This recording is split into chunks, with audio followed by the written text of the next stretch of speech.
अस्सलाम वालेकुम व्यूअर्स, कैसे हैं आप लोग। मानोस के किचन में वेलकम। आज जो रेसिपी मैं लाई हूँ वो है रबीउल अव्वल के लिए ख़ास स्पेशल खीर। चलते हैं रेसिपी की तरफ। ये 2 किलो हमने दूध लिया था, इसको हमने पहले से बॉईल कर लिया है। बॉईल करके रख लिया है ताकि दूध जो है डेयरी फॉर्म का होना चाहिए। आप चाहें तो इसमें सूखा दूध भी मिला सकते हैं जी। ये देखें, ये हमने पहले से उबाल के रख लिया था। अब ये दूध को उबालने के बाद हमने जो है चावल लिए हैं 250 ग्राम। छोटा चावल है, इसको आपने धो के बीन के अच्छे से धोना है। धो के इसको फिर 1 से 1.5 घंटे के लिए रख दीजिएगा भीगने के लिए। जब इसको अच्छे से भीग जाएगा तो इसको हम 1 से 1.5 घंटे के लिए भी या 2 घंटे के लिए भी हो तो कोई मसला नहीं है।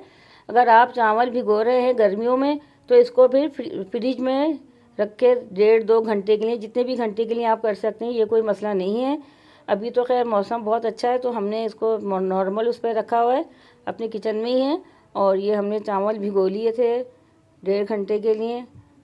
कोई सा भी चावल ले सकते हैं, लेकिन हमने छोटा चावल लिया है और उसमें छोटे चावल होता है, बड़ा चावल नहीं डाला जाता। ये चावलों के अंदर हमने 2 कप पानी डाल दिया है और इसको अब हम बॉईल करने के लिए रख देंगे। फ्लेम हमने ऑन कर लिया है। ये देखें, फ्लेम ऑन होने के बाद हमने पैन को रख दिया है। अब चावल हमारे इधर बॉईल हो रहे हैं।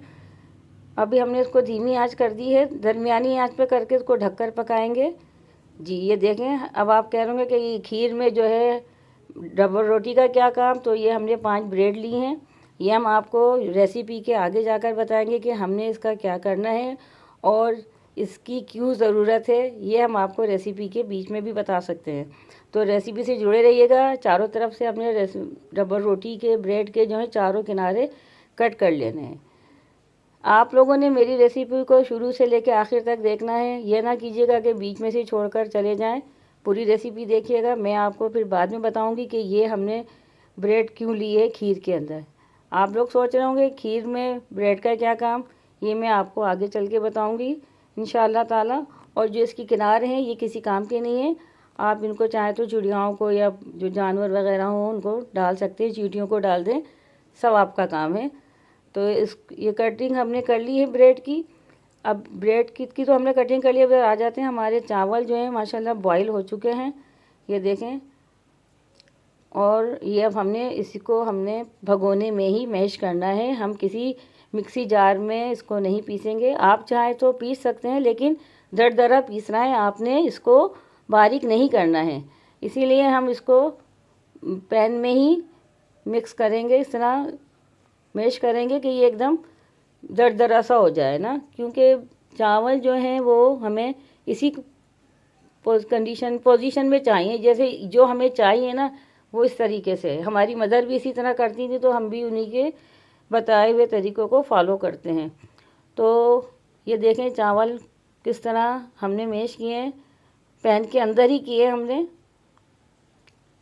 इसको कोई ज़रूरत नहीं है कि बहुत बारीक करना, बस दरदरा सा होना चाहिए। ये देखें चावल हमारे माशाल्लाह अच्छे से, बहुत अच्छे से ये देखें मैश हो गए हैं। ये देखिए कितने ज़बरदस्त ये हुए दरदरे से, क्योंकि खीर में एक जायका आता है। अब इसको हमने अपने बॉईल किए हुए चावलों में डालने से पहले उस बॉईल मिल्क को हमने इस चावलों में डालना है, ताकि जो है इसमें लम्स ना बने। जैसे ये अभी वो लम्स बने हुए ना, अभी हम इसको इतना मिक्स करेंगे कि ये लम्स जो है ख़त्म हो जाएंगे। देखिएगा अभी आप देखें, हम इसको मिक्स करेंगे। ये लम्स बने हुए हैं, ये बिल्कुल स्मूथ हो जाएंगे। इसको अच्छे से इसी में ही हमने इस दूध के अंदर खूब मिक्स कर लेना है अच्छे से। ये देखें, बस चमचा चलाते रहना है और इसको मिक्स करते रहना है, इसके लम्स ख़त्म हो जाएंगे। ये देखें, थोड़ी बहुत तो मेहनत होती है हर काम में, अच्छी चीज़ खाने के लिए। ये देखिए कितना स्मूथ होता जा रहा है। अभी जब हम उसको और दूध में जब डालेंगे तो ये और स्मूथ हो जाएगा, लेकिन इसमें जो दरदरापन है वो रहेगा, क्योंकि हमने उसको बारीक नहीं पीसा था। ये देखें, हमने दूध को बॉईल किया हुआ था। अब इसमें हम जो दूध और चावल हमने मिक्स किए हैं वो हम इसके अंदर अब डालेंगे।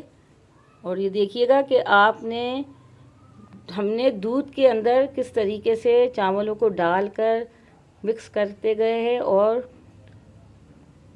हिलाते गए। ये देखें, ये अब हम वो जो दूध और चावल हैं हम दूध में डाल रहे हैं। थोड़ा थोड़ा करके डालना है ताकि इन सबको मिक्स करने में आसानी हो। कहीं कम और ज़्यादा का तो फ़र्क ही मसला ही नहीं है, क्योंकि हर चीज़ हमने हिसाब से लिए। 2 किलो दूध में हमने 250 ग्राम चावल लिए हैं, छोटा चावल। इन्हीं चावलों की खीर अच्छी बनती है। इसको हमने लाते रहना है। अभी हमें इसकी नीड है, अभी हम इसको और सारा डाल देंगे इसके अंदर चावलों को। जी ये देखिए, हमने सारे चावल इसमें डाल दिए हैं और अब हम कंटिन्यूसली जो है अब हमने चमचा हिलाते ही रहना है ताकि इसमें लम्स ना बने। ये देखें, अगर हम पहले उसको इस तरह नहीं करते, चावलों को दूध में मिक्स करके नहीं डालते, तो यहाँ पे और मुश्किल हो जाती। लेकिन ये कि हमने स्मूथ करके फिर इसमें डाला है।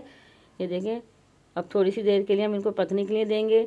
जो ब्रेड है, ये 5 ब्रेड हमने लिए हैं। अगर हमें इसकी क्वांटिटी कम लग रही थी तो हमने 5 ब्रेड और बढ़ा ली थी। अभी तो फ़िलहाल हमने ये 5 ही ब्रेड चॉप की हैं, फिर हमें बाद में ज़रूरत पड़ेगी। जी देखिए, ये आप सोच रहे होंगे कि खीर में इसका क्या काम। इसमें ब्रेड का इसलिए काम है खीर के अंदर कि आपको रबड़ी का भी मज़ा आएगा। खीर के अंदर खीर का तो मज़ा लेंगे ही लेंगे, लेकिन साथ में रबड़ी का भी मज़ा लेंगे। आप इसको इसी तरीके से डालेंगे तो ये देखें, हमने ब्रेड इसमें सारी डाल दी है, तो आपको रबड़ी का मज़ा आएगा। इसको अच्छे से मिक्स कर लेना है। ज़्यादा बारीक नहीं पीसना है, बस थोड़ा सा दरदरा रहना देना, बाकी तो सब खैर है। ये देखिए, हमने इसको अच्छे से मिक्स कर लिया है। चावल भी डाल दिए हैं, ब्रेड भी डाल दिए हमने इसके अंदर दूध में। और दूध जो है थोड़ा पक कर थोड़ा इसका कलर थोड़ा सा चेंज हो जाता है। ये हमने हरी इलायची डाल दी है 50 ग्राम। इसको भी आपने कूट लेना है, दरदरा सा, बारीक नहीं करना है, क्योंकि खाने में और खीर में इसका एक फ्लेवर अलग आता है, बहुत ज़बरदस्त होता है। मीठे की जान है हरी इलायची। ये हरी इलायची डालने के बाद इसको हमने ये देखें कितने थोड़ा ढक के पकाना है। जी देखें, हमारी जो खीर है ऑलमोस्ट थोड़ी थोड़ी थिक होती जा रही है। अगर हम इसको ज़्यादा पका लेंगे तो फिर ठंडे होने के बाद फिर ये और ज़्यादा थिक हो जाएगी कि वो खीर का मज़ा ही ख़राब हो जाएगा। चावल वगैरह डालने के बाद खीर को हमेशा आपने हल्की आंच पर पकाना है, क्योंकि कभी ऐसा होता है कि बर्तन किसी के घर में पतले उसके होते हैं तो वो फिर ज़्यादा वो बर्दाश्त नहीं कर पाते और नीचे से चावल लग जाते हैं, जिससे कि खीर का मज़ा ख़राब हो जाता है। हमें चीनी यहाँ कम लग रही थी तो हमने यहाँ चीनी और ले ली है। यहाँ मैं कोकोनट लिख गई हूँ गलती से, यहाँ हमने चीनी डाली है, क्योंकि चीनी थोड़ी कम थी तो हमने थोड़ी 1 कप के करीब चीनी हमने और इसमें मिक्स कर दी, क्योंकि चीनी ही इसकी जान होती है। कंडेंस मिल्क डाला है हमने 50 ग्राम। इसके डालने से भी बहुत टेस्ट आता है, एक अलग फ्लेवर हो जाता है। वो कहते हैं ना, जितना गुड़ डालो उतना ही मीठा होता है। तो ये वही वाली मिसाल है, इसमें जितना सामान डालेंगे वो इतनी मज़ेदार खीर बनती जाएगी। इसको मुस्तकिल हिलाते रहना है, रोकना नहीं है, क्योंकि नीचे से चावल नहीं लगने चाहिए। चावल लग गए तो फिर खीर का मज़ा ख़राब हो जाएगा। इधर हमने कोकोनट डाल दिया है। कोकोनट डालने के बाद इसको हमने अच्छे से मिक्स कर लेना है, क्योंकि कोकोनट मुंह में आता है तो अच्छा लगता है। इसको हमने थोड़ा धीमी आंच पे पकाना है। थोड़ी देर बाद हमने खोल के देखा तो हमारी जो खीर है माशाल्लाह ऑलमोस्ट माशाल्लाह तैयार हो चुकी है। अब हमने जो डालना है इसके अंदर 2 टेबल स्पून हमने केवड़ा डालना है। हमने यहाँ सिर्फ केवड़ा डाला है, केवड़ा एसेंस नहीं डाला है। केवड़ा एसेंस डालेंगे तो उसमें आपने 2-3 ड्रॉप ही डालने हैं, इससे ज़्यादा नहीं डालना। इसे केवड़ा डालने के बाद इसको हमने अच्छे से मिक्स कर दिया है और इसको हमारी जो खीर है वो रेडी हो गई है। ये देखें, हमने ये अफोरे लिए थे खीर को सजाने के लिए।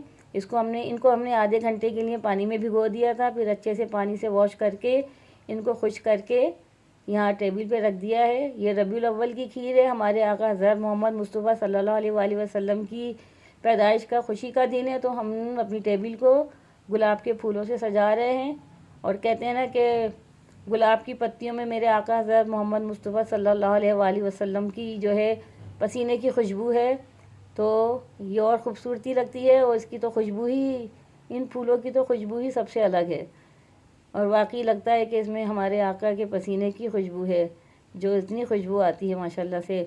ये देखें, हम अपनी टेबल को सजा रहे हैं गुलाब की पत्तियों से, खूबसूरत लुक आ जाता है जी। ये तो लग गए। अब हमने अफोरों के अंदर जो है हमने खीर को हमने डालना है। ये देखिए, हमारे खीर का भगोना भी रेडी है।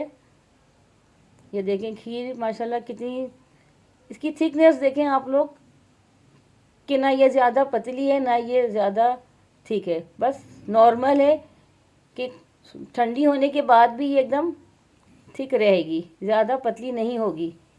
इसी क्वांटिटी से बनाइएगा जिस क्वांटिटी से हमने जो है खीर बनाई है। खीर को सजाने के लिए हमने पिस्ते और बादाम लिए हैं, इनको हमने काट के डाला है और उसमें हमने थोड़ा सा पिसा हुआ खोपरा डाला है।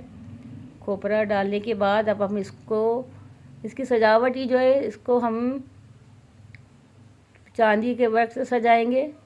पंखा चल रहा था तो वो भी उड़ के चला गया। वो कह रहा है कि मैंने नहीं लगना और हमने कहना है कि हमने तुमको ही लगाना है, हम भी इसको लगा कर मानेंगे। ये देखिए लग गया। ये खूबसूरती होती है चांदी का वर्क। हमारी मदर इसी तरह बनाती थी खीर, और हमारी मदर को भी दुआ में याद रखा कीजिए, अल्लाह उनको जन्नतुल फिरदौस में आला मुकाम अता फरमाए, मेरे वालिदैन को। ये देखिए, इस पर भी हमने ड्राई फ्रूट डाल दिए हैं, थोड़ा सा पिसा खोपरा है, बादाम और पिस्ते हैं। ये जो खीर है ये हमने डिस्ट्रीब्यूट करनी है मोहल्ले के मासूम बच्चों में, और कुछ खीर हमने अपने मोहल्ले के घरों में भी डिवाइड की है। ये खुशी का मौका है तो हमने हर प्याले के ऊपर एक एक गुलाब की पत्ती लगा दी है। देखिए कितना हसीन लग रहा है कि खुशी का मौका है। लग क्या रहा है, खुशी का ही तो मौका है। खुशी के मौके पर तो ऐसी चीज़ें अच्छी लगती हैं। ये देखें, हमारी टेबल पर 4 चाँद लग गए माशाल्लाह। आप उस रेसिपी को मेरे तरीके से बनाइएगा, फॉलो कीजिएगा, और जो क्वांटिटी मैंने डाली है आप उसी क्वांटिटी से हर चीज़ को डालिएगा, तो यकीन जानिए कि आपकी बनाई हुई खीर बेहतरीन बनेगी, सबको पसंद आएगी। ये देखिए, अगर आप लोग मेरे चैनल पर नए हैं तो मेरे चैनल को सब्सक्राइब कीजिएगा, मेरी वीडियोस को लाइक कीजिएगा, मेरी वीडियोस को शेयर कीजिएगा, कमेंट्स दीजिएगा कि आपने ये खीर बनाई है तो आपको ये खीर कैसी लगी है। ये देखें, हमारे बच्चे आ चुके हैं, मासूम बच्चे, और ये देखें हम इनको डिस्ट्रीब्यूट कर रहे हैं। एक एक बच्चे को हमने प्याले दे दिए थे, ये अपने घर ले जाकर खाएंगे, और कुछ हमने अपने मोहल्ले में भी बांट दिए थे। ये देखें, अगर आप लोग हमारे चैनल को सब्सक्राइब कीजिएगा, मुझे और बानों को हमेशा दुआ में याद रखिएगा, हम भी आपको अपनी दुआओं में याद रखते हैं। ये देखें माशाल्लाह बच्चों की पूरी बारात आ गई है तो ये देखिए माशाल्लाह, और हमारे चैनल को सब्सक्राइब कीजिएगा, हमें आपकी सपोर्ट की ज़रूरत है। और ये देखें, इन बच्चियों को हमने दोबारा दे दिए थे। हमें अच्छा नहीं लगता कोई आए हमारे घर और ख़ाली हाथ जाए खुशी के मौके पर। ये मुझे और बानों को दुआ में याद रखिएगा। अल्लाह हाफ़िज़।